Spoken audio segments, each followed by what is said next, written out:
Hello दोस्तों। राजा भाई जिस हिसाब से काम कर रहे हैं ना, शायद ही गोदी मीडिया चाहे आपको कोई भी पत्रकार आपको इस प्रकार से खबर देगा। हमें राजा भाई की सपोर्ट करना चाहिए। और क्या सच में सऊदी अरबिया और जैसे मिडिल ईस्ट की बहुत ऐसी देश क्या इजराइल को अपना बाप मान चुका है? आइए हम देखते हैं राजा भाई के मुँह से। बहुत बड़ा खुलासा हुआ है। मैं तो शुरू से ही कह रहा था, इन अरबों पे इतिहास गवाह है, इन अरबों पर कभी भरोसा ना करना।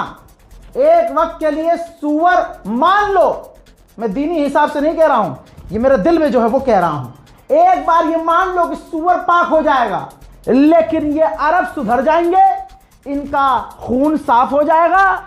ये जो आज मसनद पर बैठे हुए हैं ये सुधर नहीं सकते। इलाके का दूसरा इजराइल यानी यूएई, 4 महीने पहले ये जुमला मैंने पहली बार बोला था और वो साबित हुआ। हजरत जहां जंग खत्म हो रही थी तो कौन से वो देश थे अरब के जो अमेरिका से कह रहे थे कि अभी ईरान को और मारो। बच्चा बच्चा उंगलियों पर बता देगा कि यूएई और सऊदी अरब समझ रहे हैं, और दूसरे भी अरब थे, वो खामोश रहेगा कि भाई जंग खत्म हो रही है, इससे अच्छा और क्या चाहिए, इससे और अच्छी बात क्या हो सकती है। लेकिन ना, यूएई और सऊदी अरब कह रहे थे ना जी हमला करते रहो। ये सबको पता है खामनाई की शहादत में, उनके कत्ल में मोहम्मद बिन सलमान का बराबर का हाथ है। साफ बोल रहा हूं, चाहे जाओ मुझे सऊदी अरब में एंट्री मत देना। लानत है तुम्हारी जात पर, तुम्हारी सरकार पर, रोक लेना। मुसलमानों में तुम्हारे लिए कुर्बानी दे रहा हूं, मैंने आप लोगों के लिए कुर्बानी दी है। कभी आप सोच के देखिएगा कि ये जो मोहम्मद रजा नाम का लड़का है, इसने अरबों को जो एक्सपोज किया है, जिसका नाम लेने से थर थर कांपते हैं लोग, जिस बिन सलमान ने जमाल खाशोगी को तुर्की के अंदर सिर्फ इसलिए कत्ल करवा दिया था क्योंकि जमाल खाशोगी ने मोहम्मद बिन सलमान को एक्सपोज किया था। सोच लीजिएगा मेरी उम्मत के लोगों कि मैं ये मोहम्मद रजा, जिसको आप अपने पैरों की धूल मानते हैं, और मैं हूं क्योंकि आपकी वजह से यहां हूं। सोचिएगा एक ये बड़ी बात कि जिस तरह से अरब को एक्सपोज किया है, सऊदी गवर्नमेंट को एक्सपोज किया है, क्या मैं कभी अरब जा पाऊंगा? लेकिन ये सब कुछ छोड़कर तमाम दुनिया की तमाम कुर्बानियां मैंने दी सिर्फ सच के लिए। और मुझे आपसे क्या चाहिए? आपकी दुआ चाहिए और कुछ नहीं चाहिए। तो दुआ में याद रखिएगा, क्योंकि मेरा मानना है कि मेरा सबसे बड़ा हथियार आप लोगों की दुआएं हैं। दोस्तों, जब डील हो गई थी, इजराइल ने हमले बंद कर दिए थे, अमेरिका ने तुरंत हमले बंद कर दिए थे, लेकिन तमाम सीज फायर होने के बाद एक फाइटर जेट ईरान में घुसा, मिराज 2000, और वो फाइटर जेट अंदर तक गया और बमबारी करने लगा। बमबारी करके वहां से भागा। ईरान ने रिकॉर्ड फुटेज से देखा तो मिराज 2000 निकला, और मिराज 2000 ना अमेरिका इस्तेमाल करते हैं ना इजराइल इस्तेमाल करता है। पता चला कि ये अरब इस्तेमाल करते हैं। फिर पता चला कि ये यूएई का फाइटर जेट था। अल्लाह अकबर, यूएई का फाइटर जेट सीज फायर होने के बाद ईरान पर बमबारी कर रहा था। ईरान को कंफर्म हुआ, ईरान ने इशारा किया, आईआरजीसी ने तुरंत मिसाइल और ड्रोन दागे, और अगले 15 मिनट के अंदर, क्या कह रहा हूं मैं, अगले 15 मिनट के अंदर यूएई की ऑयल रिफाइनरी पर धपड़ धपड़ धूम धूम हो गया और बूम बूम हो गया, और ऐसी भगदड़ मची कि उसके बाद ये सुअर फिर से अपने बाप दादाओं की तरह ऐसे मैदाने जंग से भागा जैसे इसके बाप दादा भागे थे, पहाड़ियों पर छुप गए थे जाकर। देखिए किस तरह से ईरान ने तुरंत बदला लिया। वहां पर सिविलियंस मौजूद थे, लेकिन मजाल है कि कोई भी सिविलियंस मारा गया हो। ईरान ने इंफ्रास्ट्रक्चर को पूरी तरह से उड़ा दिया।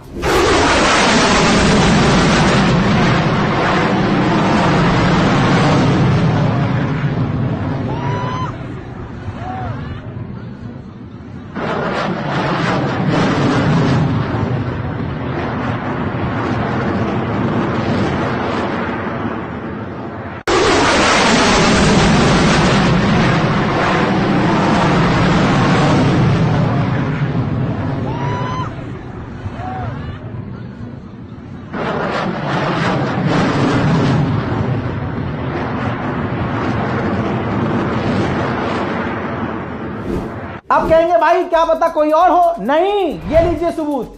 अमेरिका और इजराइल दोनों ने कंफर्म कर दिया है कि जब से सीज फायर हुआ है कम से कम ईरान पर एक भी हमला हमारे द्वारा नहीं किया गया है। ऑयल रिफाइनरी पर हमने ईरान के हमला नहीं किया है, तो नाम निकल के आता है यूएई।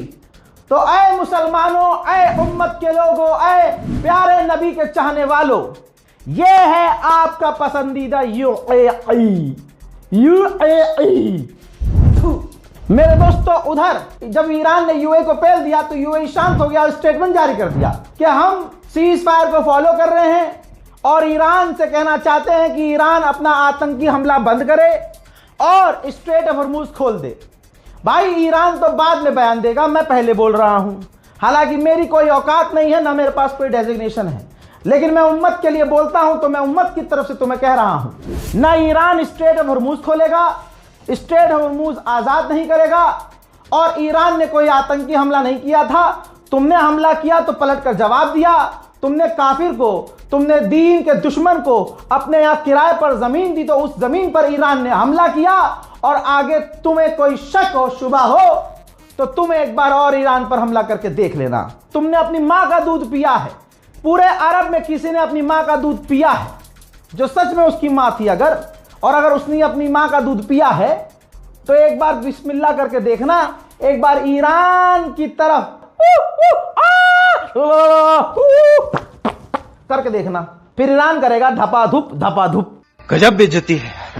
सीज फायर के बावजूद खबर यह भी है कि ईरान ने बताया कि शुश्तर के इलाके में इजराइल का एक ड्रोन आया, उसे हमने मार गिराया, लेकिन जब मार कर गिराया और वो जमीन पर गिरा, उसके टुकड़े गिरे, तो उसकी चपेट में 6 साल की एक ईरान की बच्ची आई, शहीद हो गई और 4 से 5 लोग बुरी तरह से घायल हो गए। मेरे दोस्तों, ईरान के लोग ईरान की सरकार से मांग कर रहे हैं, हम सुन्नियों को यह सोचना चाहिए कि यहां घर बैठे हम शिया सुन्नी करते रहे और ईरान के शियों ने दिखा दिया कि जो रहबर बोल के गए कि सुन्नी तुम्हारे बड़े भाई हैं, तो वो आज उनकी शहादत के बाद भी वादे पर टिके हुए हैं।